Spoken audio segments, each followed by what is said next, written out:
Hi friends, ദിക്ഷാസിൻ്റെ പുതിയ വീഡിയോയിലേക്ക് എല്ലാവർക്കും സ്വാഗതം. ഇന്ന് നമുക്ക് സാറ്റിൻ ക്ലോത്ത് വെച്ച് എങ്ങനെ സ്ക്രഞ്ചസ് ചെയ്യാൻ നോക്കാം. ഇതിന് വേണ്ടി ഞാൻ കുറച്ച് കളേഴ്സ് എടുത്തിട്ടുണ്ട്. ലെങ്ത്ത് വരുന്നത് 70 സെൻറ്റിമീറ്ററാണ്. അതുപോലെ തന്നെ വിഡ്ത്ത് വരുന്നത് 12 സെൻറ്റിമീറ്ററും. ഇതിനായി ഈ പീസിൻ്റെ രണ്ടറ്റങ്ങൾ നമുക്ക് ജോയിൻറ്റ് ചെയ്തെടുക്കാം. ജോയിൻറ്റ് ചെയ്തെടുക്കുമ്പോൾ നല്ല ഭാഗങ്ങൾ ഉള്ളിൽ വരുന്ന രീതിയിൽ വേണം തയ്ക്കാനായിട്ട്. അതിനുശേഷം ഉള്ളിലത്തെ ഭാഗം ഇതുപോലെ ചെറുതാക്കി മടക്കി മറ്റേ ഭാഗത്തിൻ്റെ രണ്ടറ്റവും ജോയിൻറ്റ് ചെയ്തെടുക്കാം.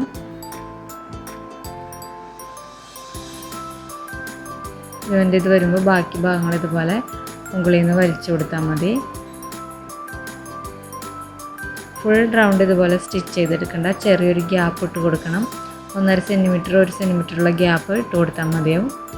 ഗ്യാപ്പ് ഇട്ട് കൊടുക്കുന്നത് എന്തിനാണെന്ന് വെച്ചാൽ ഉള്ളിലത്തെ തുണി നമുക്ക് ഇതിലൂടെ പുറത്തേക്ക് എടുക്കാൻ വേണ്ടിയിട്ടാണ്.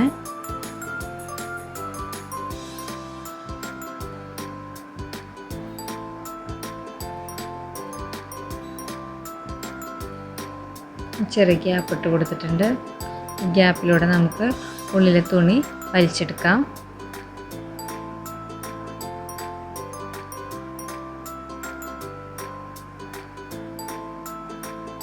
ഫുള്ള് വലിച്ചെടുത്തിട്ടുണ്ട്. ഇനി നമുക്ക് ഈ ഗ്യാപ്പിലൂടെ ഇലാസ്റ്റിക് ഇട്ട് കൊടുക്കാം. ഞാനിവിടെ 1/4 ഇഞ്ചിൻ്റെ ഇലാസ്റ്റിക്കാണ് എടുത്തിരിക്കുന്നത്. 14 സെൻറ്റിമീറ്റർ ലെങ്ത്തിൽ എടുത്തിട്ടുണ്ട്.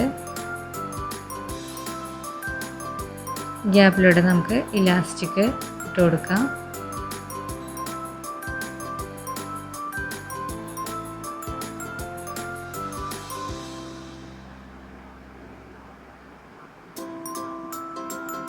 ഇലാസ്റ്റിക്കിൻ്റെ രണ്ടറ്റങ്ങളും ജോയിൻറ്റ് ചെയ്ത് കൊടുക്കാം.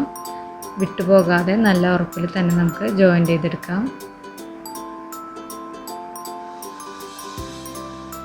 അതിനുശേഷം നമുക്ക് നേരത്തെ ഇട്ടിരുന്ന ഗ്യാപ്പ് തയ്ച്ചു കൊടുക്കാം. അപ്പോൾ ചെറിയൊരു ഭാഗത്ത് മാത്രമാണ് നമ്മൾ സ്റ്റിച്ച് പുറത്തേക്ക് കാണുന്നുള്ളൂ.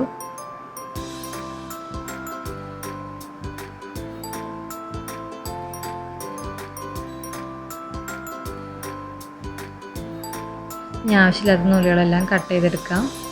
നമ്മുടെ സ്ക്രഞ്ചി ഇവിടെ റെഡി ആയിട്ടുണ്ട്. ഇത് എളുപ്പത്തിൽ ചെയ്യാൻ പറ്റുന്നതാണ്. ഇതുപോലെ തന്നെ നമുക്ക് ബാക്കിയുള്ള എല്ലാതും ചെയ്തെടുക്കാം. അപ്പോൾ ഇതുപോലെ ബാക്കിയുള്ളതും കൂടി ഞാൻ ചെയ്തെടുത്തിട്ടുണ്ട്. നല്ല എളുപ്പത്തിൽ നമുക്ക് തന്നെ ചെയ്യാൻ പറ്റുന്നതാണ്. ഇനി ആരും ഇത് കടയിൽ പോയി കാശ് കൊടുത്ത് വാങ്ങണ്ട. അപ്പോൾ നമ്മുടെ ഡ്രസ്സിന് മാച്ച് ചെയ്ത് ഡ്രസ്സിൻ്റെ ബാക്കി ക്ലോത്ത് വെച്ചൊക്കെ നമുക്ക് ചെയ്തെടുക്കാൻ പറ്റുന്നതാണ്.